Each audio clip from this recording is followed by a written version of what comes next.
అక్రమ నిర్మాణాలు భద్రాచలము కాకుండా ప్రతి ఒక్క నియోజకవర్గంలో అట్లాంటి ఇన్లీగల్ కన్స్ట్రక్షన్లు జరుగుతున్నాయి. నా నియోజకవర్గంలో కూడా చాలా వరకు ఇన్లీగల్ కన్స్ట్రక్షన్ జరుగుతుంది.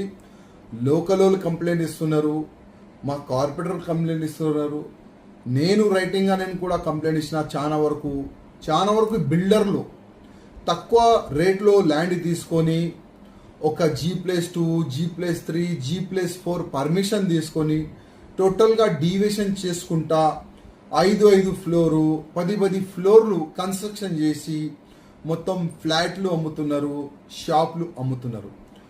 మా హైదరాబాద్ మున్సిపల్ కార్పొరేషన్ ఒక కరప్షన్కి అడ్డా తయారైపోయింది. కమిషనర్కి కానీ, జోనల్ కమిషనర్కి కానీ, CCPకి కానీ ఎన్నోసార్లు కంప్లైంట్ ఇచ్చినాం. సార్, ఈ విధంగా ఇల్లీగల్ కన్స్ట్రక్షన్ జరుగుతుంది, దీన్ని ఆపండి అంటే నో రెస్పాన్స్. అదే CCP లెవెల్లో ఇస్తే కూడా CCP కింద ఉన్న టౌన్ ప్లానింగ్ ACP కానీ, సెక్షన్ ఆఫీసర్లు కానీ ప్రతి ఒక్క బిల్డింగ్ కాడ పోయి 10 లక్షలు, 20 లక్షలు, 30 లక్షలు, 50 లక్షలు అట్లాంటి హుసూలు చేస్తున్నారు. ఇంత డబ్బులు వాళ్ళు హుసూలు చేస్తున్నారంటే CCP కూడా కొన్ని కమిషన్ పోతుంది నేను అనుకుంటున్నా. దీంట్లో కొంత వాటా కమిషనర్ గారికి వెళ్తుందో లేదో అదైతే నేను చెప్పలేను. కానీ ఫుల్ ఫ్లేజ్గా నా నియోజకవర్గంలో అయితే ఇన్లీగల్ కన్స్ట్రక్షన్ జరుగుతున్నాయి. అది కాకుండా 20 ఫ్లోరు బిల్డింగ్ పర్మిషను, 40 ఫ్లోర్లు పర్మిషను అసలు మా నియోజకవర్గంలో ఇస్తున్నారు. పర్మిషన్ ఇచ్చే ముందు డ్రైనేజ్ సిస్టమ్ కరెక్ట్ ఉందా లేదా చూస్తలేరు.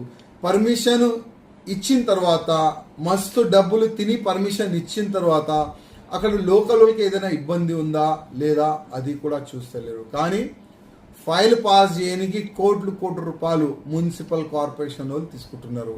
పర్మిషన్ ఇచ్చిన తర్వాత డీవియేషన్ జరుగుతుందా లేదా చూస్తలేరు. అసలు లోకల్ పబ్లిక్ ఇబ్బంది జరుగుతుందా లేదా అది కూడా చూస్తలేరు.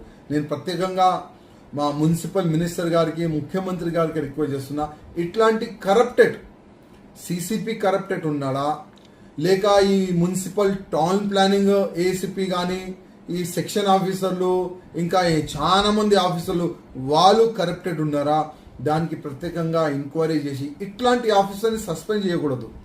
అసలు జాబ్ లేకుండా చేయాలి. కొంతమందిని టోటల్గా జాబ్ లేకుండా చేస్తే ఒక భయమైన పుడుతుంది. నేను ఆ సజెషన్ మా మున్సిపల్ మినిస్టర్ గారికి ఇస్తున్నా. అదేవిధంగా ఎవరెవరు మేమిచ్చిన కంప్లైంట్ పైన కనీసం పరిశీలించండి, చూడండి మేమిచ్చిన కంప్లైంట్ వాస్తవం ఉందా లేదా. ఎందుకంటే చాలా వరకు జనాలు మాకు అప్రోచ్ అవుతారు, సార్ మా ఇంటి పక్క, మా కాలనీ పక్క ఇంత ఘోరంగా వీళ్ళు ఇల్లీగల్ కన్స్ట్రక్షన్ చేస్తున్నారు, ఏదైనా చెప్పనికి పోతే మా పైననే రౌడీలు పెట్టి మాకి అటాక్ చేయడానికి వస్తున్నారు, కొద్దిగా చూడండి. వాళ్ళు కంప్లైంట్ ఇచ్చిన తర్వాత మేము మున్సిపల్ కార్పొరేషన్కి కంప్లైంట్ ఇస్తే మా కంప్లైంట్ కాపీని చెత్త కుండీలో పాడేస్తున్నారు, చెత్త డబ్బాలో పాడేస్తున్నారు.